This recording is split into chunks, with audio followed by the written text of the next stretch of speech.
ನೋಡಿಪ್ಪ, ಒಬ್ರಿಗೊಬ್ರು ಪರಿಚಯ ಆಗೋದು ಬೇಕು. ಆದರೆ ಒಬ್ರಿಗೊಬ್ರು ಲಿವಿಂಗ್ ರಿಲೇಷನ್ ಮಾಡಿದ್ರೆ ಇದು ಅಂತಕ್ಕೆ ಹೋದರೆ ಆ ಸಂಬಂಧದಲ್ಲಿರ್ತಕ್ಕಂಥ ಒಂದು ಚಾರ್ಮೇ ಹೋಗ್ಬಿಡತ್ತೆ. ಚಾರ್ಮ್ ಹೋದ್ಮೇಲೆ ಏನು ಉಳಿಯೋದೇ ಇಲ್ಲ, ಮತ್ತೆ ಮುಂದೆ ಪ್ರೇಮ ಅನ್ನೋದು ಉಳಿಯೋದಿಲ್ಲ.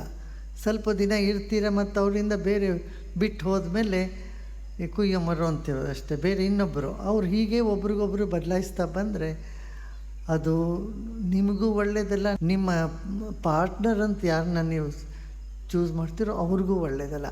ಇವೆಲ್ಲ ಎಕ್ಸ್ಪೆರಿಮೆಂಟು ಪಾಶ್ಚಾತ್ಯ ದೇಶದಲ್ಲಿ ಮಾಡಿ ಅದಕ್ಕಿಂತ ಸುಸ್ತಾಗಿ ಕೊನೆಗೆ ಮತ್ತೆ ತಿರುಗಿ ಹಳೆಯ ನಮ್ಮ ಪದ್ಧತಿಗೆ ಬಂದಿದ್ದಾರೆ.